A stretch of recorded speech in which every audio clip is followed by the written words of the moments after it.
본성.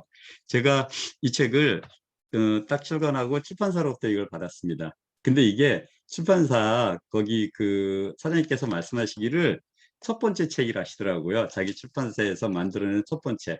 그래서 저는 아마 이게 가보가 될 것 같습니다. 받는 순간에 너무 감동을 했고요. 정말 너무 기분이 좋았습니다. 그러니까 뭐 공부는 잘하지 못해가지고 상들은 많이 못 받았지만 그래도 몇몇 군데서 좀 받긴 받았거든요. 받았는데 그 상보다 이 책이 훨씬 더 감동적이었습니다. 그러면 바로 시작하도록 하겠습니다. 그래서 저는 이제 그 한전의 계열사예요. 그래서 이제 그 설계를 전담하는 엔지니어링 회사인데 거기에서 운 좋게 계속 전기공학을 전공을 하고 35년 동안 거기서 근무를 했습니다. 그래서 작년 말에 퇴직을 했습니다.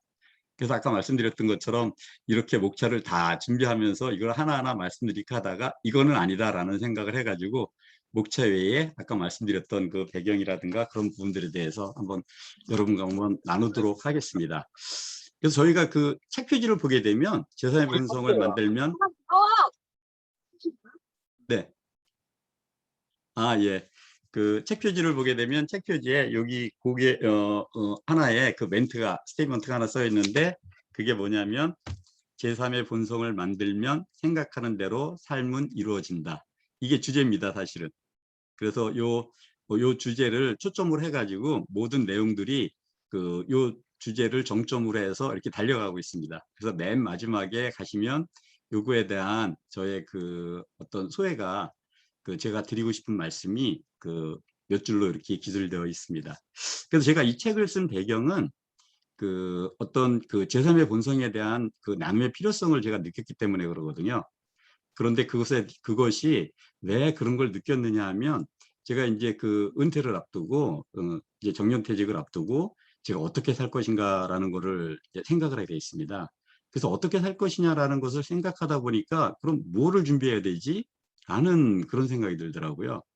근데 어떻게 살고 그다음에 무엇을 준비해야 될 것인가라는 그 자체가 결국은 어떤 특별히 베스트 웨이라는 것을 찾기가 쉽지가 않았던 거예요. 그래서 그럼 가장 제가 쉽게 접근할 수 있는 방법이 무엇인가? 이 선배님들한테 한번 먼저 퇴직을 했던 선배님들 퇴직을 하셔가지고 성공적인 삶을 살고 계시다라고 제 나름대로 판단하고 있는 그분들한테 한번 가서 한번 여쭤보자. 컨설팅을 한번 구해보자. 퇴직하시기 전에 퇴직 후에 제 인생은 어떻게 설계를 하셨고 그다음에 어떤 계획을 통해서 지금과 같이 성공적인 삶을 살고 계십니까? 라는 한번 컨설팅을 구해보자, 여쭤보자라는 거하고 그다음에 두 번째는 이제 저희가 또 제일 잘하는 게 책 찾는 거잖아요. 그래서 책 찾는 거를 이 책조책 구해서 읽어보기 시작했습니다. 그래서 읽어보는 과정에서 제가 느꼈던 게 뭐냐면 가장 중요한 거, 컨설팅을 구하고 책을 읽어보면서 가장 중요하다고 생각되는 것이 가장 먼저는 나의 정체성을 확실히 하는 것이 가장 중요하다고 생각을 했습니다. 결국 은퇴 후에 어떻게 살 것인가, 은퇴 후에 무엇을 할 것인가에 대한 준비는 첫 출발점이 퍼스트 스텝이 나의 정체성을 확실히 하는 거다. 나의 정체성이 무엇인가를 내 스스로 확실히 정립하는 것이다라는 그런 생각을 하게 되어 있습니다. 그래서 그 정체성이라는 거에 대해서 이제 제가 세 가지의 질문을 만들어 봤는데요. 첫 번째는 내가 누구인지, 그 다음에 두 번째가 나는 무엇을 갖고 있는지, 그리고 세 번째가 나는 무엇을 할 수 있는지, 이 세 가지에 대한 답을 할 수 있다면 저의 정체성이 정립된다라고 저는 그렇게 생각을 했습니다.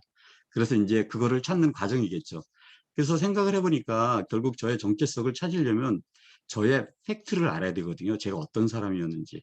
그래서 저는 이제 그럼 과거에 어떤 사람이었는지, 과거에는 어땠는지, 그 다음에 현재는 어땠는지, 미래는 어땠는지, 저에 대한 팩트를 찾고, 그 다음에 우리 선배님들이나 아니면 책에서 얘기하는 그런 것들이 어땠는가 하는 것을 한번 알아보았습니다. 그랬더니 결국은 과거라는 것은 우리 모두 공감하는 것처럼 현재까지 직장 생활이나 아니면은 다른 분야를 포함한 사회생활을 되돌아보는 그런 계기가 되었습니다.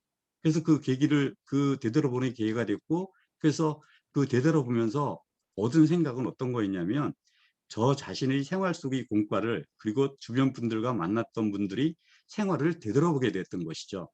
그래서 결국 그 결과 자체가 저는 제가 목표한 것을 이룬 것도 있었지만 또한 이루지 못한 것도 있다라는 것을 발견하게 됐고, 그다음에 그 주위에 있는 분들은 어떤 분들은 자신의 그 어떤 능력대에 비해서 소기의 성과를 거둔 분들도 있었고 거두지 못한 분들도 있었다는 겁니다. 그럼 현재 상황은 어떤가 하는 것을 다시 한번 그 살펴보았습니다. 그러니까 저는 이제 퇴직을 앞두는 그런 상태였기 때문에 퇴직 후 미래를 그 준비를 하고 있었는데, 저랑 그 먼저 그 퇴직한 분들도 저랑 비슷하게 퇴직 후에 미래를 준비하고 계셨던 분들 계셨고요. 그 다음에 퇴직 후에는 나름 바쁘게 살고 계신 분들, 근데 바쁘게 사시면서 그것이 어떤 특별한 그 목표를 가지고 목적을 가지고 사시는 분들이 있었고 의미 있는 삶을 사시는 분들이 있었고, 아니면은 주위 여건 변화에 따라서 순응하면서 하루하루 바쁘게 사시는 분들이 계셨다라는 것입니다. 그러면 미래라는 공간에서는 어떻게 그 사는 것이 가장 바람직한 것인가라는 그런 데 초점을 둬 가지고 한번 저도 생각을 해보고 또 여쭤봤습니다. 그랬더니 성공적인 삶을 사시는 분들은 자기 개인의 사명서를 기준으로 해서 어떤 청사진, 로드맵을 작성해서 하나하나 실천하고 계셨다는 분이죠. 그래서 결국은 그 제가 과거와 현재, 미래 저 자신의 삶과 그다음에 어떤 제가 그 여쭤봤던 선배님들의 삶을 쭉 이렇게 이제 여쭤보고 조명해 본 결과, 저는 이것들에 대해서 이런 그 어떤 하나의 그 결론에 도달했습니다. 결국 그게 뭐냐면, 어떻게 해서 어떤 사람은 이런 삶을 살고 어떤 사람은 저런 삶을 살고, 그리고 어떤 사람은 미래를 대비했기 때문에 이런 삶을 사셨고 또 어떤 삶은 이런 삶을 살 것인가 라는 그것의 차이점이 무엇인가라는 것이 제가 굉장히 궁금해졌습니다. 그래서 그 차이점을 발견하기 위해서 그분들한테 한번 말씀도 듣고, 그 다음에 또 그 왜 그런 것인가라는 것에 대해서 또한 책을 통해서 간접 체험도 하려고 노력을 했습니다. 그래서 거기에서 가장 공통점이 하나가 발견되어 있는데, 그 공통점이 뭐냐면 저는 그것을 사고방식, 생활태도 등이 포함된 학교 졸업 후의 생활방식 차이라고 결론을 내렸습니다. 결국 생활방식 차이가 이렇게 어떤 분이 평가를 할 때는 저분은 바람직한 방향으로, 어떤 분은 좀 보완했으면 좋겠다라고 좀 미진한 조금은 좀 그런 부분이라고 그 생각됐던 그런 차이점이 결국은 자기 자신의 생활 방식의 차이였다. 그래서 이런 것들을 이제 나누고 그랬는데, 그러니까 나누니까 주위 분들이 그러시는 거예요. 아, 그거를 혼자만 그렇게 마음속에 머릿속에 담아두지 말고 다른 분들과 공유하는 게 어떻겠느냐라는 그런 얘기를 하시더라고요. 그래서 그거를 책을 한번 만들게 됐습니다. 그래서 이게 그 책을 쓴 배경이 되고요. 그다음에 이제 이 책에서 그 가장 키워드가 되는 아름다운 삶과 제3의 본성이라는 것에 대해서 제가 어떻게 생각하고 있는지 한번 나누도록 하겠습니다. 저는 한마디로 말해서 아름다운 삶이라는 것은 저의 사명, 저의 소명을 이루는 삶이라고 저는 판단을 하고 있습니다. 그렇게 생각을 하고 있습니다. 그래서 그거를 좀 더 좀 부연 설명을 하자면, 결국 아름다운 삶이란 사명을 이루는 삶인데, 그것은 결국 가치 있는 삶을 살아내는 것이고 의미 있는 삶을 살아내는 것이고 자기의 소명과 사명을 이루는 삶을 읽어가는 것이다 라는 것이 제 의견입니다. 이것이 바로 제 책에서 아름다운 삶이라고 얘기했을 때 의미하는 그런 그 백그라운드가 되겠습니다.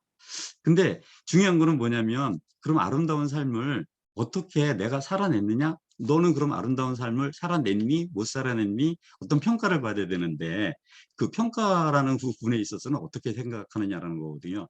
근데 그걸 제가 생각해 봤더니, 평가는 제 스스로 평가하는 게 아니고 객관적인 평가, 다른 사람이 평가를 했을 때 그 평가가 그 정확하다라는 것이죠. 그런데 그렇다면 그 평가를 언제 받는 게 좋을 것이고, 그 다음에 누가 하는 게 좋을 것이고, 그 다음에 어떻게 평가 기준이 무엇인가, 그것이 제가 가지고 있는 그런 퀘션 마크였었습니다. 그래서 그거에 대해서 생각을 해보고 그랬는데, 결국은 저는 그렇게 생각했습니다. 결국 그 평가를 받는 시점에 대해서는 저의 그 연세를 들고 나이가 들고 난 이에 매해 저의 매년 그 생일날이 아닐까. 왜냐하면 평가자가 제가 아니고 저를 잘 알고 있는 사람이 평가를 해야 되기 때문에 생일날, 제 생일날 생일 파티에 오시는 분들, 결국 뭐 부모님이나 그다음에 우리 아내나 자녀나 그다음에 형제들, 친구들, 형제자매, 친구 이런 분들이 되겠죠. 그분들이 저를 굉장히 잘할 것 같습니다. 그럼 평가 기준은 그분들이 이제 제 파티에 와가지고 이런 얘기 저런 얘기 할 겁니다. 아, 춘훈아, 너는 1년 동안 이렇게 삶을 사는데 어떻게 살았는데 참 그분이 이렇게 그렇게 살았다고 내가 느끼고 있다. 그리고 또 이제 부모님은 참 뭐 수고했다. 뭐 이런 얘기. 그다음에 아내는 뭐 당신이 어떻게 삶을 사는 거에 대해서 감사해요. 아니면 좀 이런 부분은 좀 고쳤으면 좋겠어요. 라고 이렇게 평가를 하실 겁니다. 그러면 거기에 참석하셨던 그 분들의 그 말씀을 들으면서 저 스스로 제가 그것을 종합해야 될 것 같아요. 뭐냐면 그 말씀하시는 것이 결국 아름다운 삶의 목적이 사명을 이루는 삶이라고 했는데 저의 사명과 그분들이 말씀하시는 그 말이 일치가 되는지 일치되지 않는지 결국 일치가 된다고 그러면 저는 아름다운 삶을 사는 것이고 일치되지 않는다고 그러면 저는 말과 행동이 틀린 삶을 산 것입니다. 그래서 이 평가 부분도 저 나름대로 정리가 됐습니다. 그래서 그러면 아름다운 삶, 사명을 이루는 삶을 살기 위한 그런 그 방법이 무엇이냐, 그거를 생각했던 거죠. 그래서 그거를 제가 이 책에서 얘기했던 제3의 본성이라고 명명을 했던 것입니다. 그래서 제3의 본성을 책을 읽어보신 분들은 아셨겠지만 한 단어로 표현하면 저는 그거를 절제, 디시플린이라고 생각을 하거든요. 그래서 절제와 디시플린에 대한 정의가 캐롤 리프의 완전한 나라는 책에 보면 뭐라고 되어 있냐면 사운드 마인드, 그 다음에 셀프 컨트롤, 그 다음에 셀프 디시플린이라고 되어 있어요. 그래서 거기에서 이 절제라는 이 용어에 대해서 어떤 유래가 뭐라고 그랬냐면 그 유래는 남을 정신 들게 하고 그 다음에 정신 차리게 하고 그 다음에 훈계하고 충고하는 것이다. 근데 의미는 무엇이냐? 의미는 도덕적인 교훈이고 그 다음에 좋은 판단이고 자아 통제고 자아 절제고 그 다음에 충고하는 것이고 개선하는 것이고 분별력을 갖는 것이고 신중한 태도를 갖는 것이라고 되어 있습니다. 그래서 제가 이것들에 대해서 이제 그 책 읽으면서 또 나름대로 이제 생각도 이런 생각 저런 생각 했는데 읽으면서 어떤 판단이 최종적인 결론이 도달했냐면 결국 제가 아름다운 삶을 위한 아름다움을 성취하기 위한 방법이 이 바로 절제구나. 제가 생각했던 그런 어떤 단어와의 의미하고 똑같구나. 그래서 제3의 본성이라고 하면서 그다음에 절제라는 키워드를 여기에 도입하게 된 것입니다. 그래서 결국 우리가 제가 아름다움을 성취하기 위한 방법으로 바로 제3의 본성을 말씀을 드렸는데 그렇게 제3의 본성을 우리가 삶으로 살아낸다고 했을 때 가치 있고 의미 있는 삶을 사는 인생의 선배님들이 걸어온 바로 그 길이라는 거죠. 제3의 본성이라는 것이 뜬구름 잡는 어려운 일이 아니고 가치 있고 의미 있는 삶을 사신 선배님들이 걸어오신 길이고 그리고 우리가 생활 속에서 일상에서 녹아있는 바로 그 길이라는 것이고요. 그 다음에 바로 이것이 제3의 본성을 실천한 길이었다라는 것입니다. 그래서 제3의 본성의 길이라는 게 결코 어려운 것이 아니었다라는 거죠. 단지 우리가 그거를 발견하고 표현을 못했을 뿐이라는 것입니다. 그래서 제가 이 책에서 얘기했던 제3의 본성이 정말 저의 일상이고 여러분의 일상이기 때문에 책을 읽어보면 줄줄이 그냥 쉽게 스토리텔링 식으로 이해가 되실 것이라고 말씀드린 이유가 된 것입니다. 그래서 저는 이 책에서 제3의 본성 그러니까 그럼 1본성은 뭐냐, 2본성은 뭐냐 그거를 말씀드리지 않을 수 없습니다. 그래서 아시는 것처럼 1본성은 선천적인 것, 그래서 그게 유전적인 성격이 있는 것이다. 제2의 본성은 후천적이고 육성적인 그런 성격이 있는 것이다. 그래서 또 3의 본성은 사회적이고 절제성이 있는 그런 성격이 있는 것이다 라고 간단하게 정의를 했습니다. 근데 여러분들은 이제 1본성과 2본성에 대해서는 많이 익숙해지시니까 3본성에 대해서만 제가 이렇게 말씀을 드리면 이 3본성은 사회 진출로 변화한 환경 속에서 자신의 사명, 소명을 이루면서 의미 있는 삶, 가치 있는 삶을 성취하기 위한 사고방식과 생활 태도 등이 포함된 인간 특성을 나타내는 것이라고 저는 이거를 정리를 했고요. 근데 이런 것들이 다른 어떤 저자들의 책을 보니까 브루스 리프튼이라든가 그다음에 조디 펜스라든가 위진 이그노스 이분들이 이것들에 대해서 각각 좋은 말씀들을 했더라고요. 그래서 그거를 한번 소개시켜 드리겠습니다.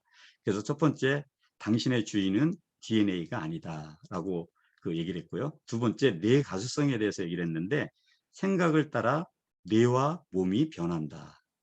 그리고 세 번째가 생명의 시동을 거는 것은 유전자가 아니라 각 세포의 환경에 대한 인식이다라는 얘기가 있고요. 또 모든 실체는 마음이 빚어낸 구조물이다라는 그런 얘기를 아까 말씀드렸던 그 저자들이 했습니다. 그래서 결국 이것은 이런 생각이 들더라고요. 우리가 좋은 씨앗은 잘 가꾸면 좋은 열매를 맺지만 잘 가꾸지 못하면 나쁜 열매를 추수할 수밖에 없는 그런 상황이 된다는 것입니다. 근데 아무리 씨앗이 조금 부족하다 하더라도 부실하다 하더라도 잘 가꾸면 좋은 열매를 맺을 수 있고 가꾸지 않으면 아주 나쁜 열매를 딸 수밖에 없다라는 것이죠. 결국 이 잘 가꾸기 위해서 우리가 알아야 될 것이 씨앗의 어떤 특성이나 환경, 온도, 습도, 최적화된 환경을 파악해야 하고 또한 그것이 필요로 하는 상황을 우리가 만들어줘야 된다는 것입니다. 그냥 자연 환경에 노출시킬 수밖에 없는 그런 상황이 된다 하면 그러면 잘 가꿀 수가 없는 좋은 열매를 우리가 원하는 그런 결과를 낼 수 없다는 것이죠. 그래서 한마디로 말씀드리면 철저하게 절제된 관리가 필요하다는 것입니다. 그래서 이렇게 철저하게 절제된 관리가 바로 제3의 본성을 설명해주는 그런 단어라고 이렇게 말씀드릴 수 있겠습니다. 그래서 우리 옛날 있죠. 우리 조상들의 농경 방법과 그다음에 최근 우리가 적용하고 있는 최신 농경 방법을 비교해 보면 그걸 알 수 있을 것입니다. 자연에 방치해 둔 상태랑 그다음에 정말 모든 과학적인 지식을 과학적인 테크놀로지를 적용한 최근에 농경 방법이 왜 추수의 양이나 질이 차이가 나는지 그게 삶에도 우리 인생에도 그대로 적용된다라고 저는 생각을 하고 있습니다.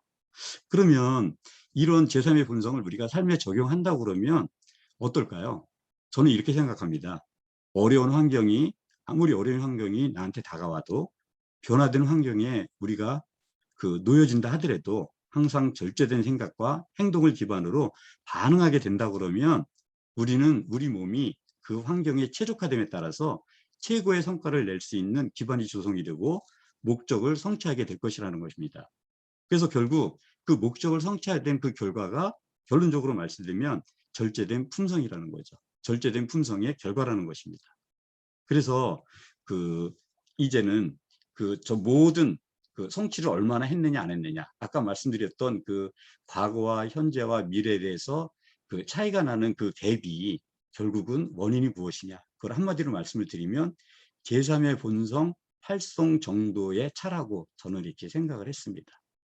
그래서 결국 제3의 본성을 우리가 얼마만큼 활성화시키느냐에 따라서 우리가 아름다운 삶을 얼마만큼 이룰 수 있느냐가 결정된다라고 제가 제 나름 생각을 했던 것입니다.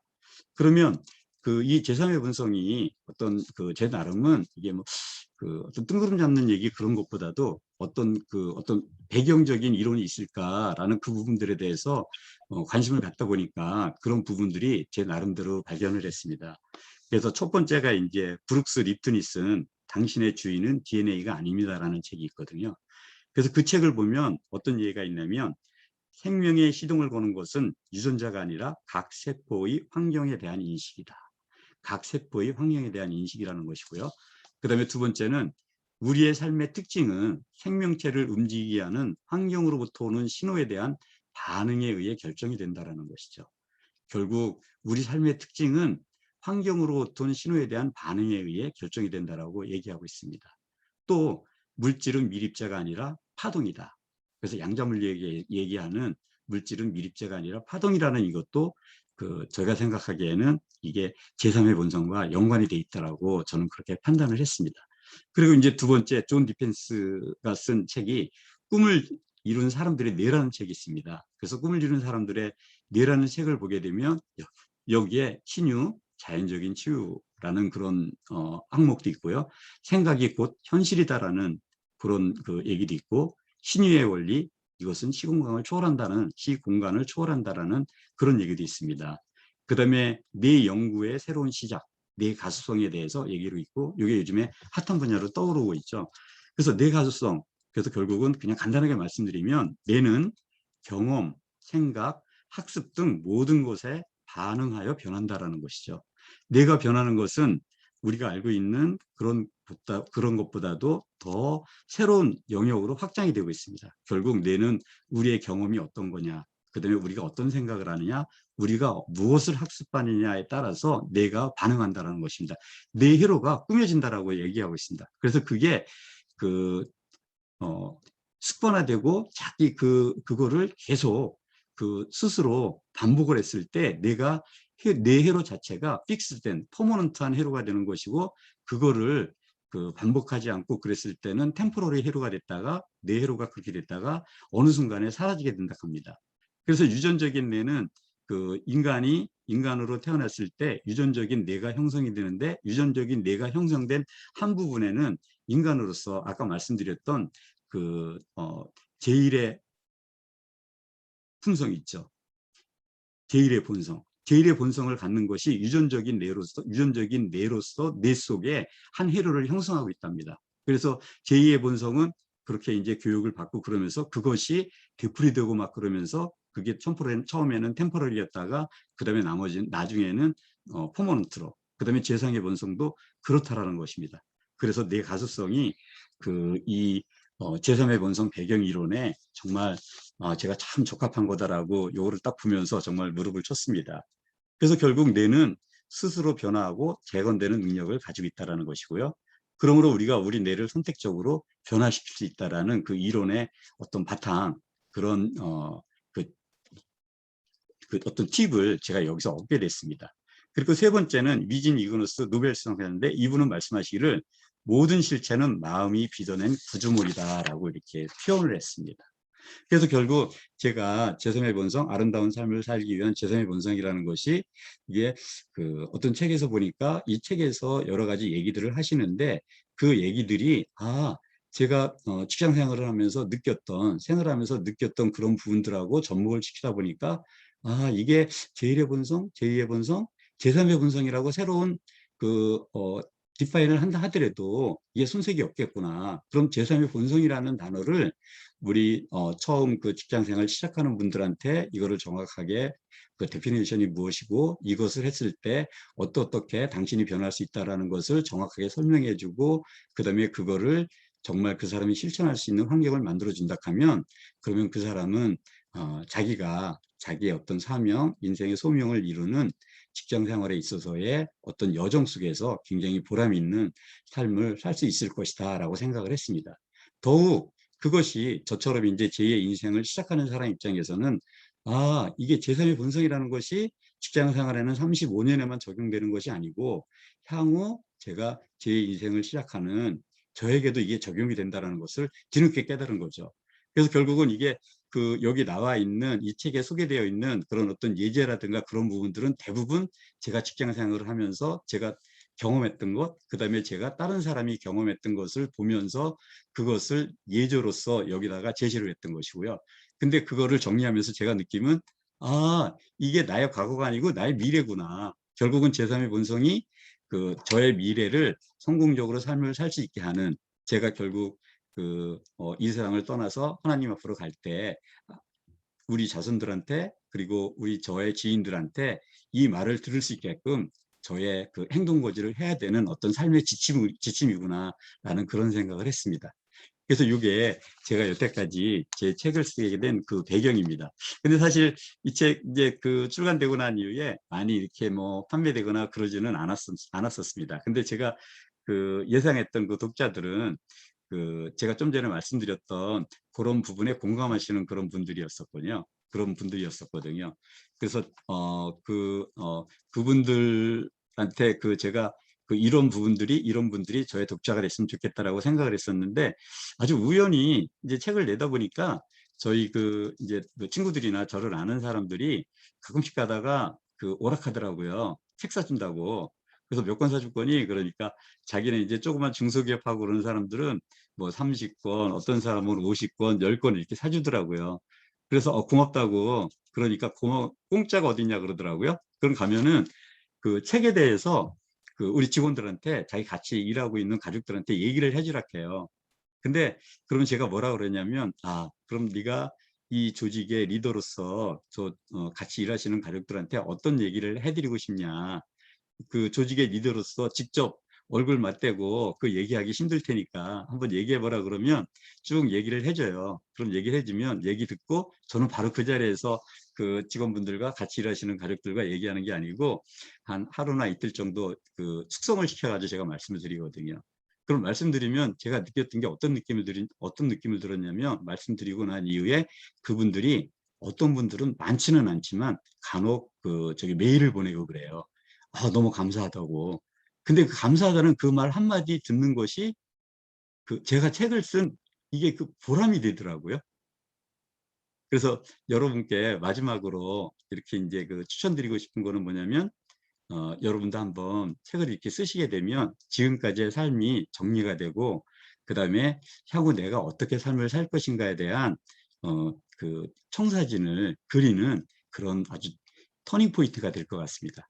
그래서 여러분께 좀 뭐 그래도 뭐 그렇게 그 좋은 책은 아니지만 제 삶이 담겨 있는 저에게는 귀중한 책인데 이 귀중한 책을 그 소개시켜 드리면서 마지막으로 드리고 싶은 말씀이 이겁니다.